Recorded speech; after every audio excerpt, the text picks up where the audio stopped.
Okay, you guys ready? Is the microphone loud enough? Yes. Okay. Am I blowing you out with sound right now? So I first just have to say, I feel like one of those hyped workout people that are like, ladies, let's go! I've never had a headset before, so this is something very different, but I kind of love it.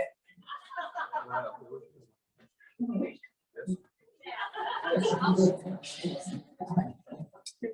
let you know when I'm please. And I do want to say a huge thank you, because this is not just a cooking class tonight or a cooking demo.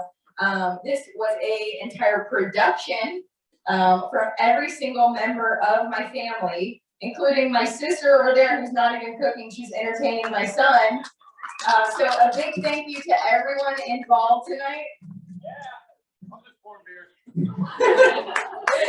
And also, I hope you guys really enjoyed the appetizer section and got to see a little bit of authentic Saj, the pizzettes being made in Lebanon. They actually make things right on the street, street food, but they will have that type of oven right there at the curb, cars passing, and they will be making fresh food all day long. If you can only imagine, it's very enticing to anyone walking the streets, which is a lot of the culture is just walking culture. So this is definitely like a very authentic experience.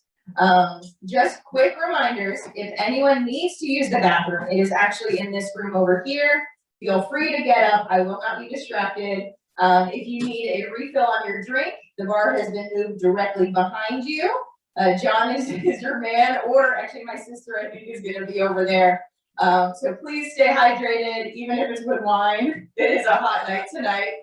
And I think that's it. As usual, I kind of center my cooking class recipes around ingredients that you can find in the market section at Sassool, just to bring it all the way around back to where we're from.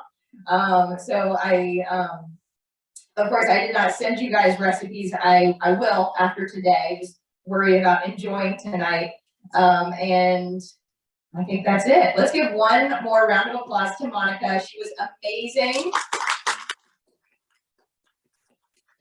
Excellent dancing, and that shimmy off really, that was more than I could handle. That was a lot of fun.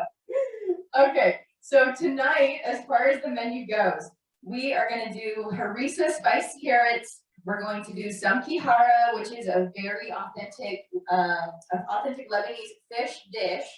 We are also going to do a turmeric infused rice. And then for dessert, we're going to have Lebanese fruit cocktail, which is I have a story about that. And of course, baklava. We're also going to have a little bit of ashta on the side of the fruit salad. So you guys enjoy. If you want to ask questions, please do, because I only have so many stories. And just raise your hand and I'll call on you, just like in a regular class. But okay, let's get going. First, we are going to start with the Harissa spiced carrots so that I can get those into the oven in this very cool kitchen they have in there. We are going to start with, you glaze the carrots before they go into the oven. So the glaze is made of harissa paste, which is a very common ingredient in lots of Lebanese cooking. It's a little bit hot. Sometimes harissa is homemade. Sometimes you can find it in a tube. So today it's in a tube. It's primarily like chili. There's a little bit of tomato paste in there. It's like a concentrated hot sauce. So the first thing we do is we're making our marinade with a little bit of harissa. Now it's spicy, so we're going to balance that out with a little bit of maple syrup, which ends up tasting really nicely with the carrots. And I do have a measure cup. Okay. So we're just doing a quarter cup of maple syrup. The carrots are already naturally sweet. Now I love this recipe because I like a little spice, but it's very versatile as far as being able to serve it like around the holidays. It tastes really, really excellent, like a little bit little bit like Thanksgiving, but a little kick where you could serve it in the summer too. So into my glaze, I'm putting some cumin, I'm putting black pepper, and I'm putting salt, along with the maple syrup and the harissa. And then I'm gonna grind some garlic cloves, just real fast right over here. Now harissa, it can be used in lots of stuff. It can be used as a spread, like on sandwiches. It can be used as a marinade on things like chicken.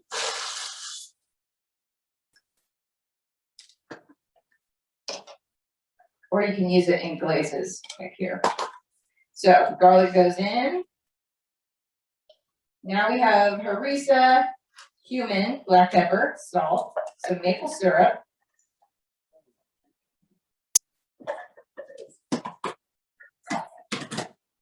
And the garlic. Okay. Now I whisk that together, along with a little bit of olive oil.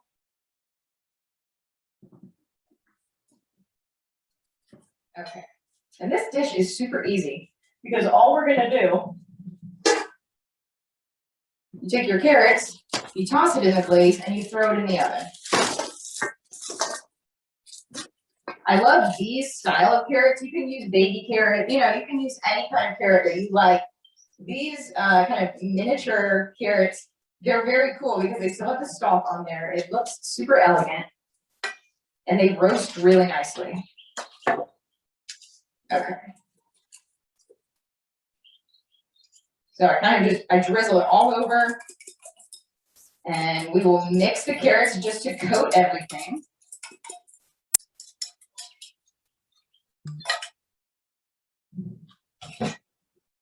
And then it goes on a sheet pan. We're doing 400 degrees for about 25 to 30 minutes. Now I'm going to have John watching them in the oven. I'm calling you up here. Okay, he's also going to watch the salmon for us just because the oven is inside. We have a rogue carrot. Okay. Okay, now when you see these carrots again, it will be beautiful. Really beautiful. Okay.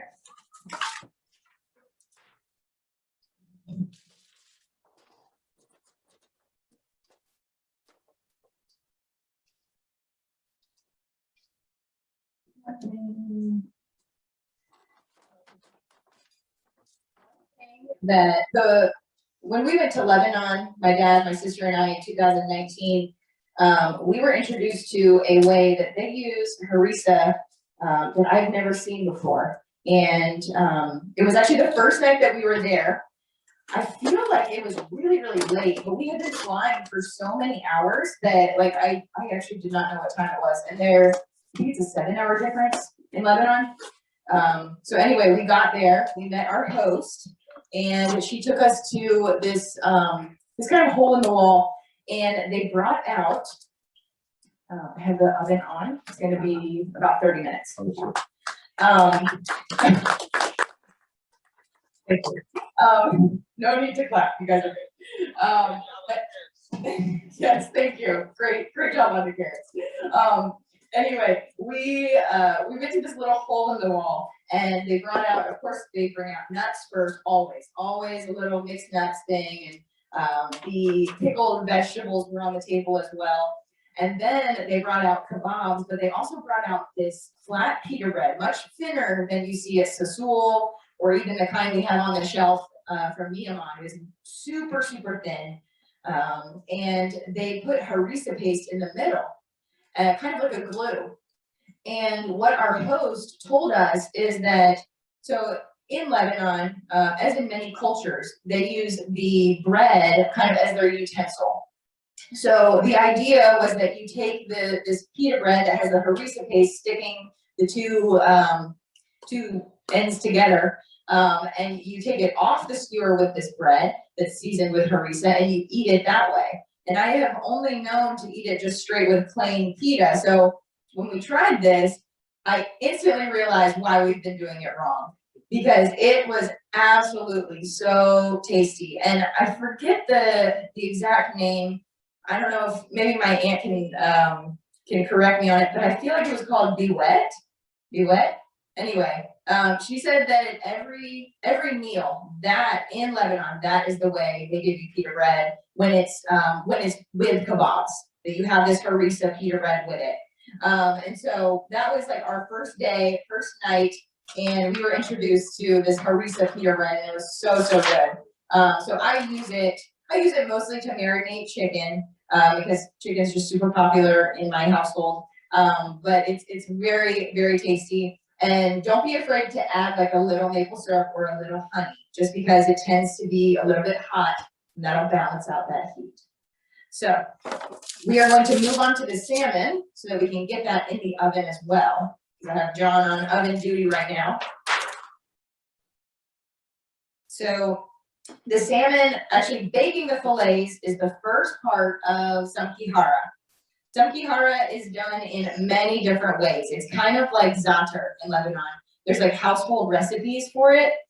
I am familiar with just a few kinds. There's the way that my family does it during the holidays.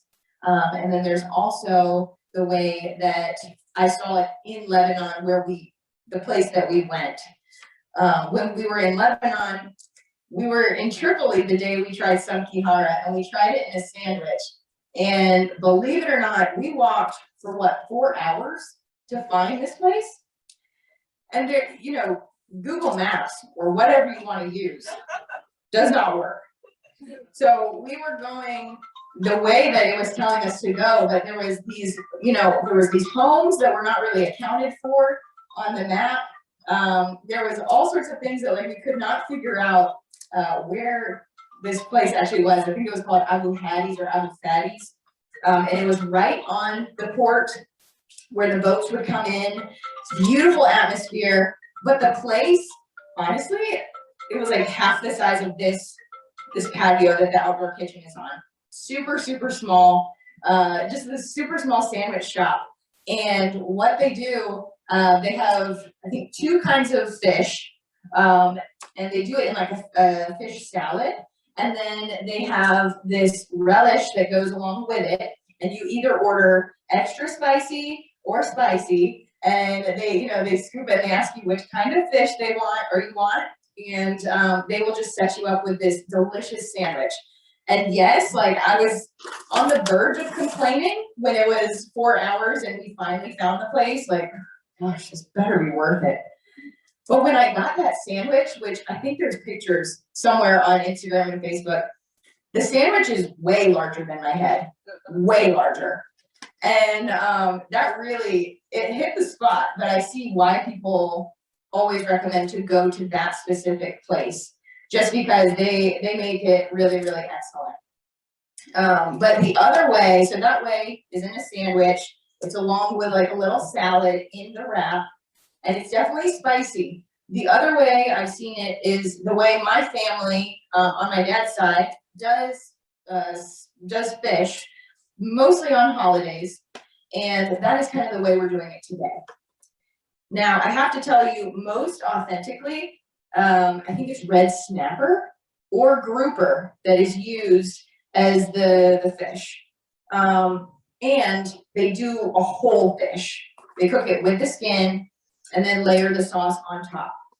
Now today, just for ease of eating and enjoyment, I'm not gonna make all of you down a whole fish, skin and all. We're gonna do fillets. And I really enjoy it with salmon, although, grouper and red snapper may be most authentic. You guys will really like the salmon. So what I'm doing is I'm actually putting the salmon marinade on that we use at Sassool on Friday nights. How appropriate. We can't even be at a separate venue and not have the Friday salmon. But the magic is really in the sauce.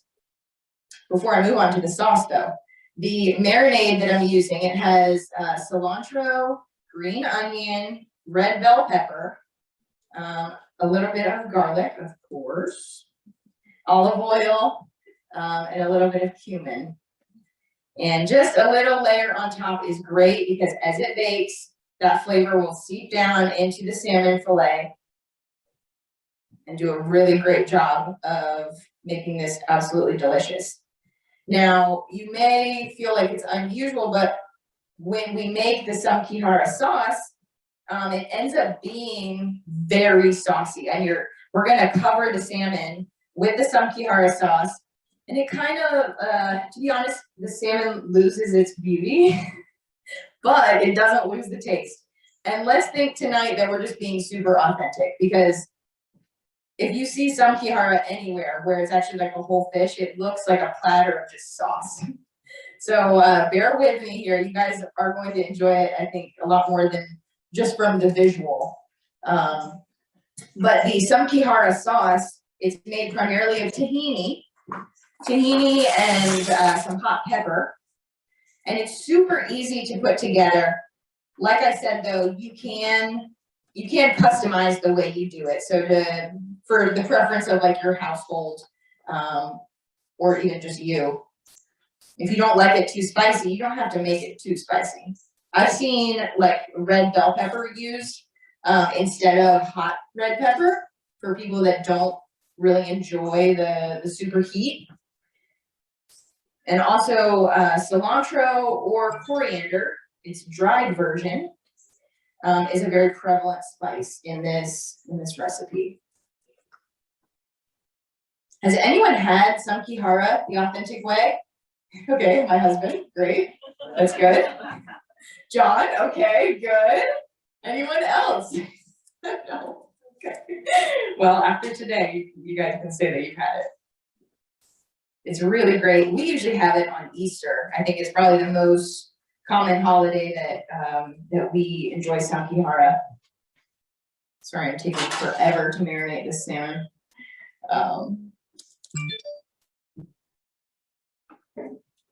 Okay. Cool. Yeah, I was so blown away when we went to Abu Fadi's in Tripoli at the port, and people were coming off their boats, you know, docking and just walking up to this little tiny sandwich shop. The line was out the door. You couldn't even fit in the door because I don't know. John, do you mind taking this tray?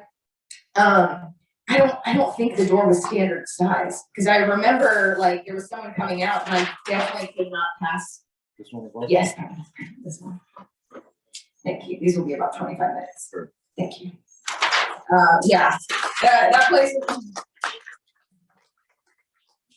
Okay, we don't have to do that next time. I'm just letting you know. You don't have to do it. Okay. Let's get some things on the stove.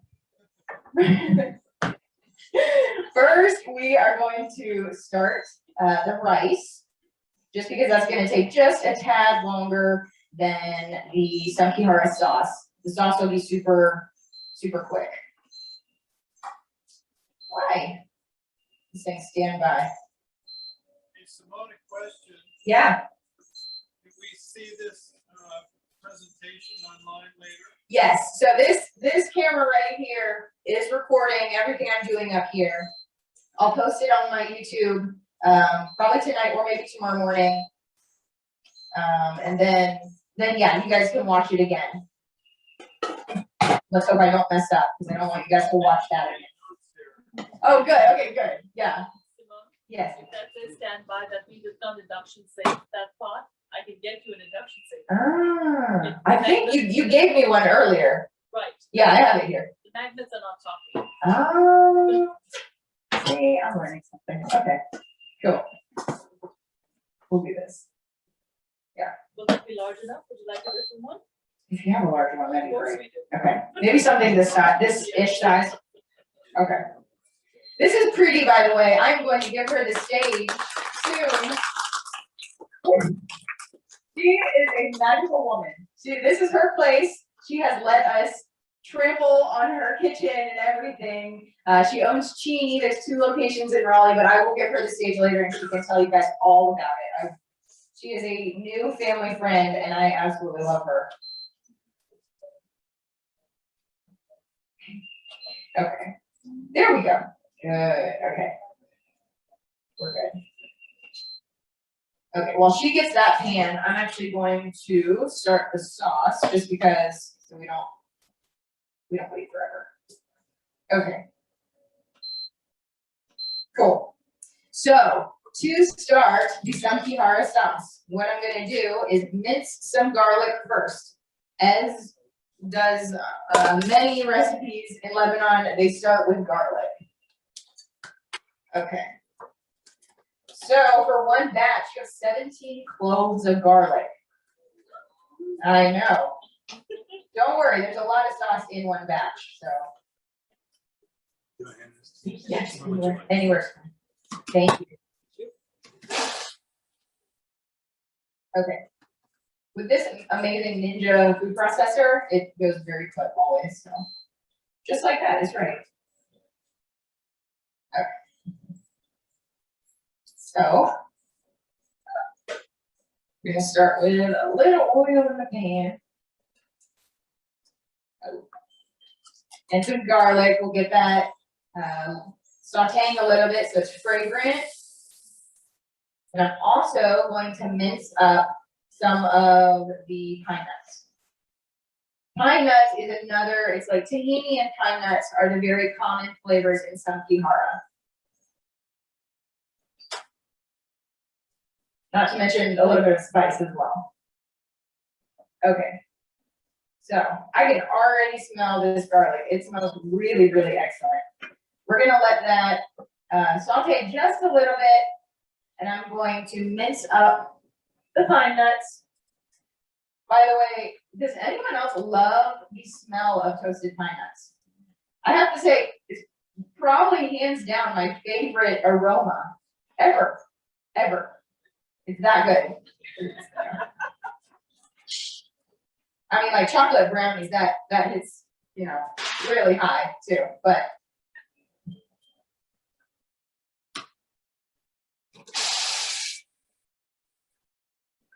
Okay, so the toasted pine nuts go in.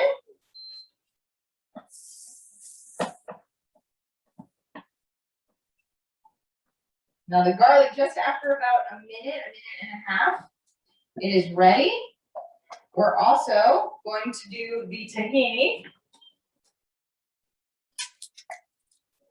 Okay, so with tahini, if we're using the entire jar today. If you don't use the entire jar, make sure you mix it up first because the thickest is at the very bottom of the jar, kind of like peanut butter. We're gonna do some tahini as well as water to thin it out, because tahini can be super thick.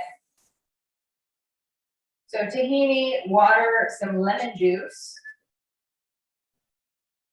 Okay. And then we're just gonna whisk it. And it all comes together. We'll put a few spices in there. And I'll let you guys know about the spices in just a second. Well, what's the best place to get pine nuts? Ooh, that's a difficult one. I would say Sassool. We actually, not to toot our own horn, but I have found that everything that we have in that are packaged, you know, that we actually package in the back, we're able to sell them for a super reasonable price. So I've been to other places where you can find pine nuts, but I honestly would suggest Sassool just because if we're talking about price. Okay, we are putting in some lemon juice.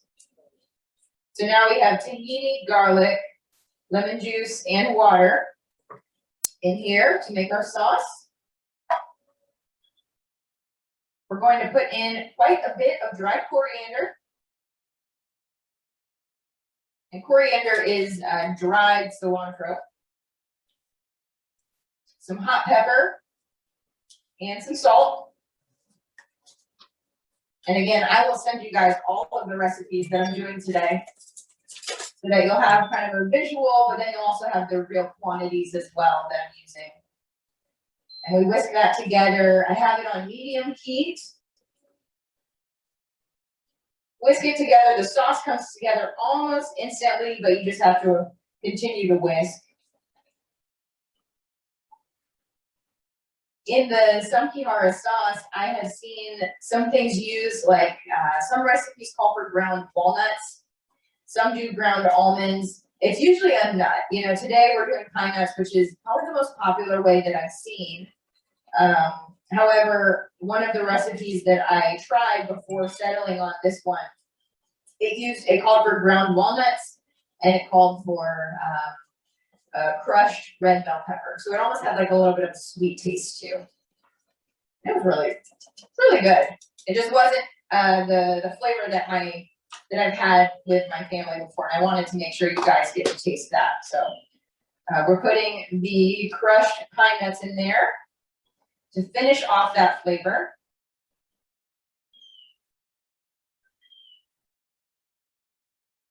Okay, we'll whisk it one more time and then get started on the rice. When you're serving this at the next dinner party that you do, you're welcome to serve it on the side. I think that's probably like the most successful way to do it so that people who are not used to it, you know, it's not too intimidating seeing this brown sauce next to their fish. So they can like dip it. I would always recommend putting it on the side the first time you introduce it to your friends or family. Okay, we'll let that simmer a little bit. Just gonna half cover it so it stays warm.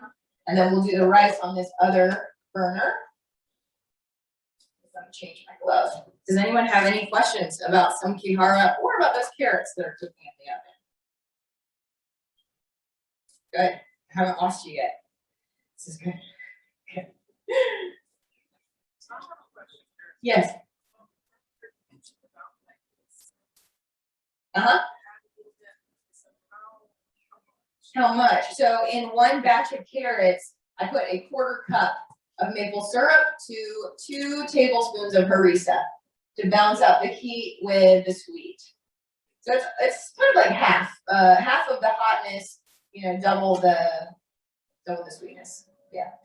Because harissa, it tends to be pretty spicy. The carrots you guys have, that you will have today, they won't be too hot. Anyone who's a little bit shy about heat, don't worry. It'll be all right. Okay. How long do the carrots cook For about 30 minutes. I have John in there just because some ovens are different, but we're looking for the carrots to caramelize a little bit. And once they caramelize, then we're nearly there. Okay. So the rice is going to start out. The rice actually has no garlic whatsoever, which may be like super weird for me, but it's going to be really excellent in flavor. It has some onion. So we start with the diced onion in this turmeric rice. We're going to saute it until it becomes very fragrant, and then we'll add the rice and then add the water. I chose this recipe, one, because I am a big fan of turmeric. I think that was probably my biggest pull to choose this recipe to pair with the salmon. It tastes great with the salmon and it doesn't overpower any flavors as well, so that was another plus. But I really love turmeric because turmeric is super healthy for you. Is anyone else very into like healthy spices? Yeah, good, excellent. That's a good thing. I know you are. Okay. But a lot of, turmeric, people do like turmeric and ginger and cayenne drinks, things like that. But turmeric is a great spice with antioxidants in it, to fight against free radicals, which then cause cancer, so getting ahead of the game. Now that I'm a mom, I've started thinking about my health a lot more. I want to be around a long time for my son. So those spices have become kind of like a regular in our house, not just in there's of course those little capsules you can take of turmeric, but we also cook with it a lot too. And it makes you feel so good, even if you don't feel like instantly like, oh, I just had turmeric.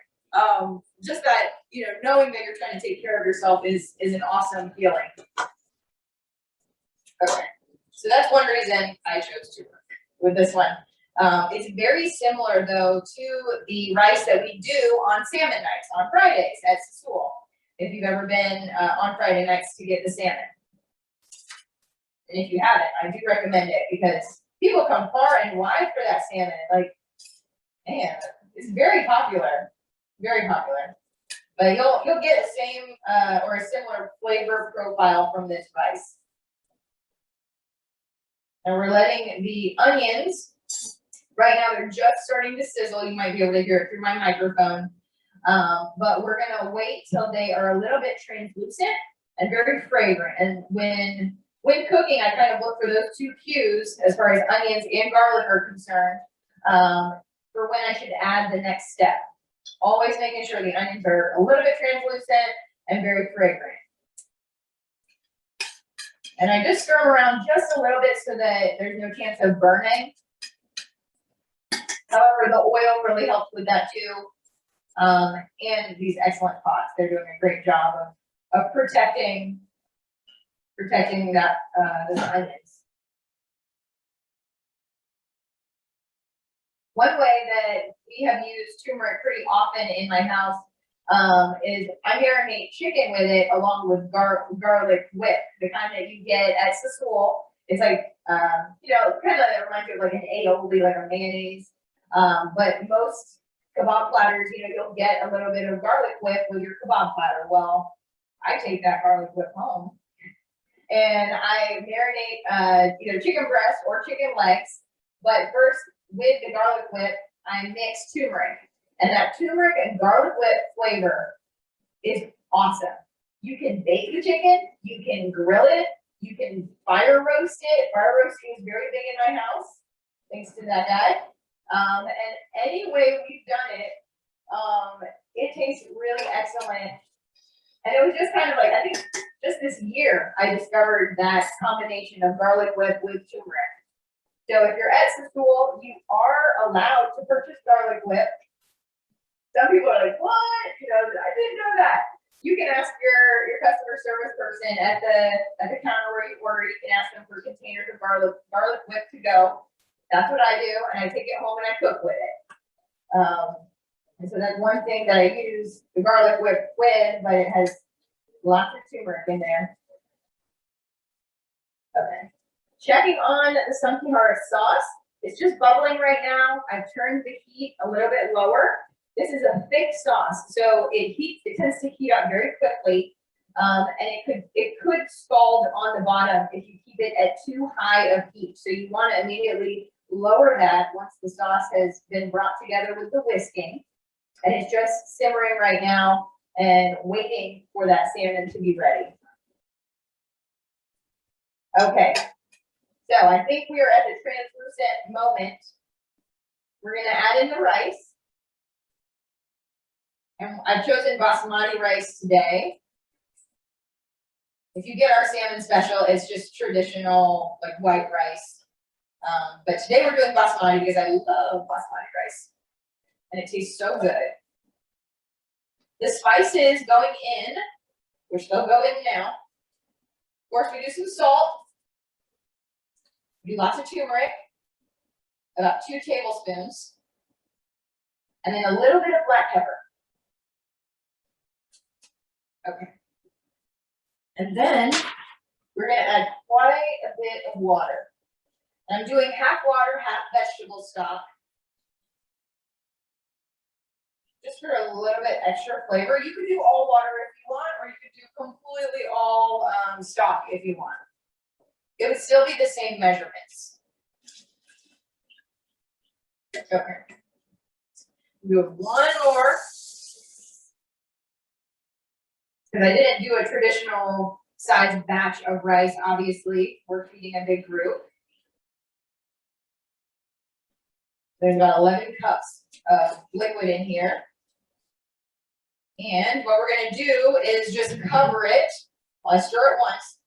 My aunt, who is the chef at Sassool, she always says, sorry, that was 2 times. Sure, 2 times.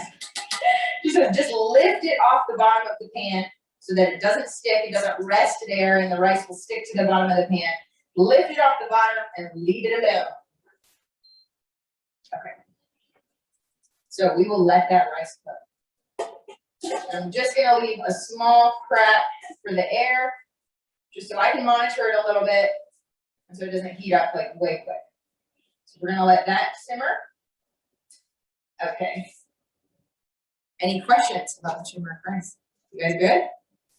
Yes, Does it relieve inflammation? it does, sir. It does. Do you know anything else about turmeric? Oh, that was it. That was it. Yes, it does. It relieves inflammation. That's important, you know? This guy is super big on spices and like good for you spices. So if you guys, I don't know if you want people to talk to you about it, but I'm gonna encourage people to talk to you about it because you're so good with taking all of your spices all the time. Is it better to use fresh turmeric and grate it? If you can, I absolutely would. And you might get a little more. So with the dried spice, I get a little bit of bitterness, just a little bit. With fresh, I get almost a fruity flavor. So it'll give it a little bit. You're good. We need just a little time on the rice. Give me 5 minutes. Our carrots and salmon are ready.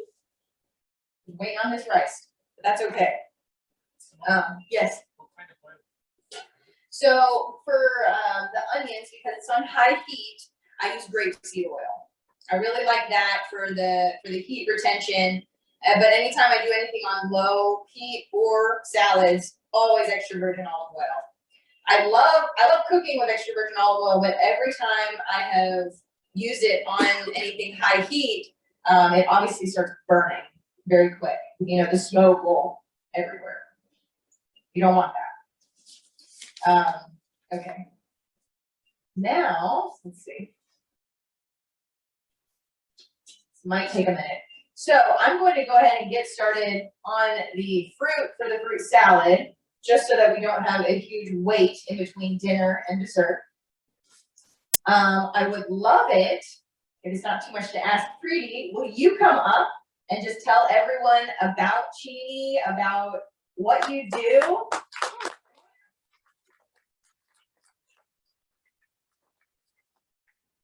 Hello, everyone. Thank you to Sassool and Nicole and Simone and their dad and everybody for transforming our backyard really into the space that we want to be in, because typically we don't really get to do this since we're working most of the time, it seems like. But we introduce myself. My name is Preeti Was. That handsome man in the Hawaiian shirt is my husband John. And thank goodness John has his own day job. He is an IT engineer. And we just bought this house actually 2 years ago. And we bought it specifically because we were looking for a space that was outside the city of Raleigh, did not have an HOA, had a detached building, so that we could put a kitchen in and have it licensed by the Department of Agriculture. So we did all of that, and all of this was just a bonus. But like I was telling my friend Nitya here, as soon as we walked in and saw the space, I instantly visualized all this. And so that's what we kind of worked towards. And then, so yes, we did finish out the garage, and it was a licensed kitchen, put in all the equipment, did all of the work. And then very suddenly, completely out of the blue, the YMCA approached us and asked if we wanted to take over the little coffee shops in their downtown Raleigh location. I said, sure. And 3 weeks later, we opened it. So it was going really well. 4 months later, lockdown. No problem. Well, not no problem, but you know, the much maligned word of 2020 was pivot. And I think we all pivoted so much, we just came a full 360. But really, we tried to, I thought, I'm very, very fortunate to still have a kitchen with so many restaurants didn't have access to their kitchens anymore. So we really thought of different kinds of ideas as to how we could still utilize the kitchen space. And we envisioned spice route kitchens, which was, if you could follow the spice route from the Far East up to America, what route would that take? What kitchens would that stop at? If it was a ship, if you were on a little boat and headed down the spice route, where would you make your stops? And that got me thinking about the home kitchens of all of these ports. the Spice Routes ports. And I was thinking, yes, we have fantastic chefs and really great restaurants, and I'm not a chef. I just happen to be a decent cook. And there are so many phenomenal cooks who just cook out of their home kitchens. And so we've tried to locate and find them and offer them use of our kitchen so that they can take over our kitchen for 1 week at a time and find out if they like the professional kitchen life. If it was something that they could sustain, if it was something that appealed to them, if it's something that they wanted to do, because let me tell you, cooking at your home is lovely. Having to cook for 16 hours on your feet, day after day after day, is not everybody can sustain it. So I think we got some fantastic meals out of our kitchen. We stopped in Brazil and South India, and where else did we stop? China, yes. So we really had some fantastic meals come out of this kitchen. And then at the end of January, the YMCA on Hillsborough Street asked us if we'd like to take over their cafe space, and we're like, sure, why not? So we opened it on March 1st, a month after we were approached, and it's been going well. It's steady, but we are serving Indian food at YMCAs. Turns out it is the best kind of cuisine for you, because the Indian food that most of you might be familiar with is what you might eat at most restaurants, which is really tailored to the American audience, because I'm married to one of them. And he will not eat most of the home-cooked Indian food that I make. He likes his chicken tikka masala. And samosas, which I will not make. And he still holds that against me. Anyway, I know I'm just filling time here, but just to let you know that that's what we do. And bottom line, I love to cook. More than loving to cook, I love to feed people. And that's why having family from Sassool over here who also really just loves to feed people, that's why this is the best kind of collaboration that we can have. And thank you all for coming out today. I will make one little plug, if you would. I can't be Indian and not talk about the situation in India at the moment. And we are participating in Dine Out Downtown, which is where they close off certain streets in downtown Raleigh, and our first location being on Fairfield Street. So this month we participated in 2 of the dates, on the 8th of March, and one is tomorrow. And it is a pay what you want model. I will cook, you can come pay whatever you want, and you will get good food, but 100% of that is going to COVID relief in India. So if you would like to support it, get the applause, but the reason behind it is really heartbreaking. So really not looking for a pat on the back. It's just more of a, what can we do when we're so far away and we feel so helpless? That's really what it is.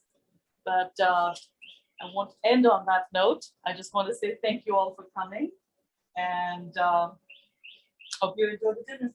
Thank you. The end of the evening, and now Simone and Joel did ask if you could, if we could provide some cookies for you all, and so you're going to get to take home some cookies from Sugar and Spice Kitchen, which is the first business that we started here, and Chini, which is our restaurant. Chini means sugar in Hindi. Thank you. A very remarkable lady. I think, did my microphone go off? Dang. I think I have maxed out my charge. Yeah, I know. Now my cheerleader has to come out. Sorry. Okay. No, I have to tell you, Preeti is like, she became like an instant cousin to us, because in January was the first time we met her. And there were so many times, like my sister, my dad, and I, we came here, we met up in her loft up here, and we talked about some different ideas. And there was an overwhelming amount of, I know, and yes, exactly. It's like we were on the exact same wavelength as far as loving hospitality, loving to feed people, and sharing our culture. It was a very, very cool meeting. And I know that we've never like told Preeti about this, but we left and we were like, wow, you know, like it's such a small world that you can meet people that really share the same passion as you, different culture, different food that, comes from their countries, but you all join people over a meal and you have a great time and you feel like you become so much closer with people. And that's the magic of food service, at least for my family, and obviously for Preeti, and for many more people that have a huge passion in the restaurant industry. That is what drives us. We absolutely love serving people and connecting with that joy that you get over a great bite of food. So that was so cool to meet her, and funny, like she met us at the door with warm cookies from Sugar and Spice. She was like, "Hi, I'm Preeti," and had these giant warm cookies. Like, who is this lady? Like, why have we not met her sooner? But no, this has been an amazing experience since January, and starting to plan the beginnings of this event, and then it really started rounding out in March when we knew exactly what we wanted to do. Bring in a belly dancer, have music, have fire appetizers. It all came together, and it went super smoothly working with Preeti. But also I think because we all have a passion for entertaining people and just making them feel at home. So yeah, that was so cool. And I do encourage you guys to go to Chini and visit there, pick up some food, try those new flavors. Yeah. Maybe work out. Yeah, maybe. You could go to the Y after, maybe another day. No, working out is great. But definitely go see Chini. So, okay. Samkihara sauce is ready. Salmon is ready. We are waiting on this rice. I think I'm going to go ahead and finish this fruit cocktail for you because I do have a story about the fruit salad. So, when on this same trip that my dad and my sister and I went to Lebanon, April 2019, it was an amazing trip. We got to meet a lot of different chefs or cooks. There's many home cooks in Lebanon, more than there are chefs, because part of the culture, you grow up in the kitchen, with your mom or whoever is the cook in that household, and you learn the cooking. And it's not just for ladies either. For my family, my Aunt Lamia also learned it. My dad had a very big passion for the kitchen. So he told me that he would spend time with his mom in the kitchen, watching her, and he would help her. And that was one of his roles, to assist his mom in the kitchen. So this nature of learning, from your family, kind of like the family recipes, but also just traditional recipes, is very warm and close to my heart. So when we went to Lebanon, we met a gentleman named Kamal, and he's not a chef, he's actually an artist. And he really inspired us because he has that same sentiment about wanting to share the little secrets of home cooks. And what he does, right now I'm just adding fruit to the bowl, this isn't the magic yet. What he does is he goes to small towns in Lebanon, all over, from the north and the south, and he finds home cooks, and he asks them, he says, I think he's a little bit wealthy. He has several restaurants that he does not run, but he has funded them. And he asks these home cooks to come and be chefs, for a week in his kitchen. He has a professional chef that serves as their mentor because they are home cooks. They're not refined in their knife skills or anything. He has a professional chef help them and kind of help them refine their skills. But what he really wants to know is the magic of their recipes. So he wants to know what their mom taught them. He wants to know the different ways that they make samkihara, not just the way he knows. And he will employ these, most of the time they're ladies, but these home cooks, and he will have them cook lunches at his cafes, and people come, and it's like a buffet. The ladies will cook, I think it's 6 dishes, and then his cooks cook like a set of maybe 10 other dishes that always are there. They feature 6 dishes of their specialties, And then they serve until they don't have any more food. And every single lunchtime they run out because it is something that people go just to see and to kind of taste the really cool traditional recipes that you'll only find in these little towns.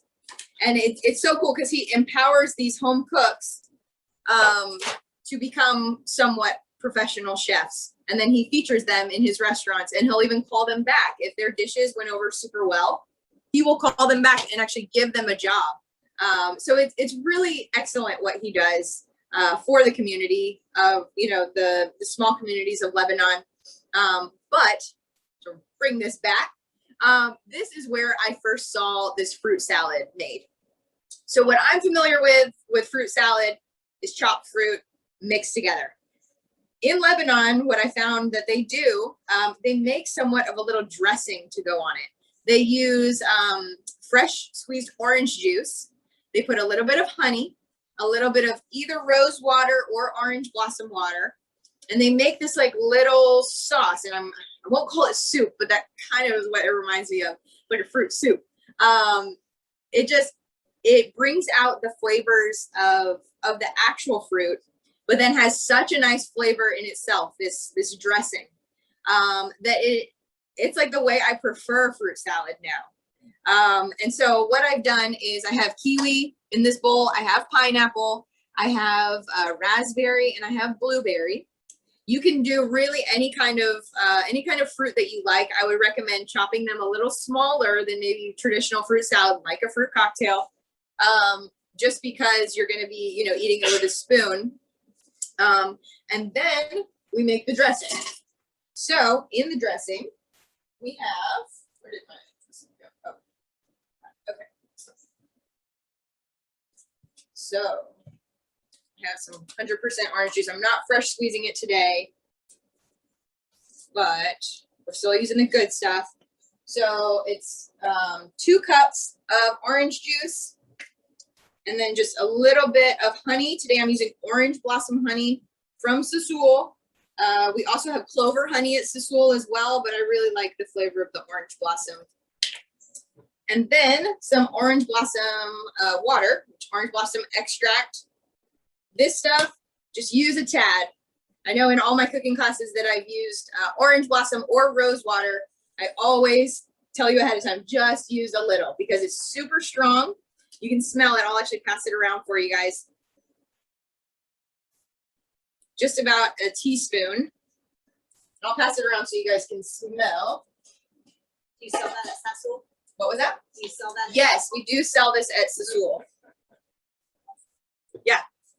And so my sister's gonna pass this around. I want you guys to smell it. It smells amazing. Some people actually make soaps out of it, perfumes. It's very fragrant, very natural. But also in like desserts, Lebanese desserts, you'll find rose water a lot or orange blossom water. It's really a great extract. Can I share something? Yeah, please share. Before I would connect you, honestly, 3 years ago since then, I buy the rose water and orange blossom water from the store.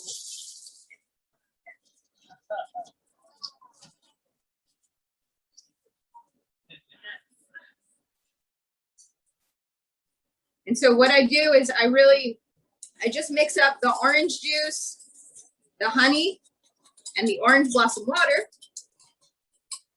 And then we pour it all over the fruit.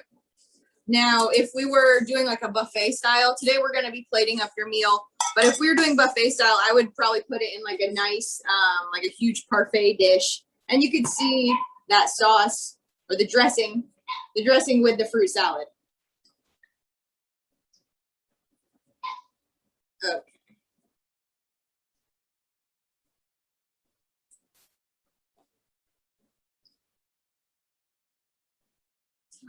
Results of Turmeric is you're not using any refined sugar. That's right. That's right. The fruit cocktail that you may get at the grocery store definitely is not as natural as this stuff. This is really very natural, just slightly sweetened. You know, the honey, it sweetens it, but it's not too much beyond what the actual sweetness of the fruit is. And you still get all those beautiful flavors of the fruit. I think what we're gonna do, because we're waiting on this rice still, we can go ahead and plate up the salmon and the carrots together, and then we will give you guys the rice as soon as it finishes. I don't want to keep you waiting longer and then the salmon gets cold.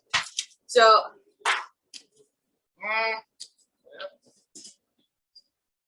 okay, so I'd say 10 minutes max, but it's gonna take us a little bit to plate things up. I think you should wait. Yeah? Yeah, I mean, I've held everything. Okay. Yeah. Okay. Yeah, we're hot boxed and we're good to go. Yeah, Okay. I think you wait. Play it all together. You guys can bear with me. I will tell you another I story. think it'll be worth the 10 minutes. Okay, it'll be worth the 10 minutes. Thank you, John. Thank you. Okay, so I will tell you, has anyone heard my story about super mezza? No? So today we're having pretty much a non-traditional style Lebanese meal because in Lebanon, the traditional way that you'll eat a meal is you will enjoy about 3 hours of mezza, which is small plates, like little appetizers. 3 hours. There is no exaggeration with this. This is something that my sister and my dad and I know my dad was familiar with it, and I've heard about mezza, but I guess I've never lived it in the authentic way. So we were entertained by some of our like second cousins that still live in Lebanon. And they took us to several nights. Like this happened many, many times. This 3 hour mezza thing happened. So they would take us to these restaurants. Of course, there's always music to go along with the food, but first would come out, the waiters would bring out, obviously, nuts, always. Mixed nuts are always on the table when you arrive. It's just like at a Mexican restaurant, they put tortilla chips immediately. So in Lebanon, it's always mixed nuts. Then pickled vegetables, like pickled carrots, pickled cauliflower. That goes on the table too. And you really just eat it with a fork. And I think it's somewhat of like a palate cleanser and like it starts your appetite. Followed by some cold items like hummus, baba ganoush, labneh. They don't do tzatziki really in Lebanon. That's more of like a Greek thing that we've adopted, a Lebanese version. But they'll do labneh, which is the tart yogurt. After the cold dips, they do little salads. Like they'll do an herb salad. They'll bring out their version of fattoush. They'll bring out tabbouleh. They also bring out a platter. I don't know. I wouldn't be able to pick it up. They have 2 waiters bring it out. This happened every time we went to this mezza experience. 2 waiters bring out pretty much the entire produce section at Harris Teeter.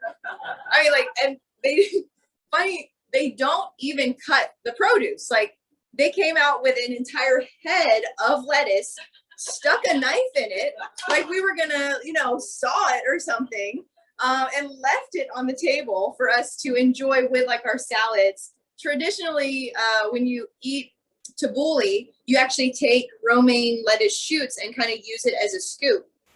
So I think that's what they wanted us to do. We were not gonna, start prepping our vegetables before, eating with a salad. So we just kind of let it be there and be beautiful. But yeah, so they do the nuts, the pickled vegetables, then the cold dips with the pita, then the salads, then they bring out, and this is all about 30 minutes apart, these rounds. And then they'll bring out some hot appetizers. So they do sauteed mushrooms. They do, they do raw beef, raw lamb, which they call kibinei. It's like a pate. They do, but no kebabs yet, no cooked meat yet, which is what I went there for. And I was waiting. So yeah, the sauteed mushrooms, they'll do sauteed cabbage. They have the stuffed grape leaves that they bring out warm. And then finally, after 3 hours of small plates and you have filled yourself to the brim, then they bring out the kebabs with this pita that has the harissa in the middle. And by that time, I don't know, one time it was 3 in the morning and we're still sitting there. I'm like, is this the Twilight Zone? But no, they were just getting started. And I was like, man, like I came here for the kebabs, but now I just want to sleep. Like this is unreal. But it was every single time, excellent hospitality. It was really generous of our family to take us out, and I feel very lucky to have seen, this extended meza course that lasted 3-4 hours, finished with kebabs by the time that you want to sleep. And our family was just getting started too. They were like, okay, now we're gonna go dancing. Like, what about the morning? It's coming. It's coming quick. But yeah, that was very, very cool. But that is the authentic way to enjoy a Lebanese meal. They don't just immediately sit down and have their entree and vegetable and starch. They go the full, layers and layers and layers. But it's lots of fun. It encourages entertainment. There was always live music, always dancing. And the waiters, they take their jobs very seriously. In Lebanon, much like in Europe, being a waiter or a hostess, it is a profession. Like they wear tuxes. They take their job extremely seriously.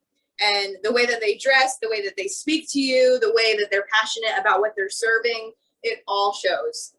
So that part is very impressive in itself, because I feel like when you're in the US, yes, you'll have waiters. Some are really excellent. Some are very passionate, but they don't wear tuxes to work. For like just a casual, like at Sassool, they'd be wearing tuxes. And they'd be coming up, what else can I get you? Like, no, you've had your meal. I want to get you more. So that's very, very cool. You're right. I guess I could make some changes. Yeah. Dad, what do you think? Tuxes starting Monday? Not tuxes. Yeah, we got to be real. Better than jeans. Yeah, that's true. Maybe just a little bow tie. Yes. Everyone wears bow ties. So what about tipping? Like, do they pay them for it? So I don't even think that we tipped. I think it's included. It's all included. Yeah, it's all included. It's always included. Right, yeah. And I believe they're paid a lot better than they are here. Yeah. I mean, it is a profession because you can, support your household being a server or a waiter. Ooh, we were so close. Okay, John, go ahead, bring it out. We're gonna have to start plating. Okay. So we have finally reached the time when we can plate. I appreciate you guys' patience. Always getting used to like a new kitchen, a new burner, things like that. It's a little more difficult than you think. So anyway, I really appreciate your patience with us. Thank you. Thank you. Thank you. I know, you guys are awesome. You guys are awesome. I think. Let's see, we have 1, 2, 3, 4, 5, 6, 7, 8, 9, 10, 11, 12, 13, 14, 15, 16, 17, 18, 19, 20. 1, 2, 3, 4, 5, 6, 7, 28. Excellent. Thank you.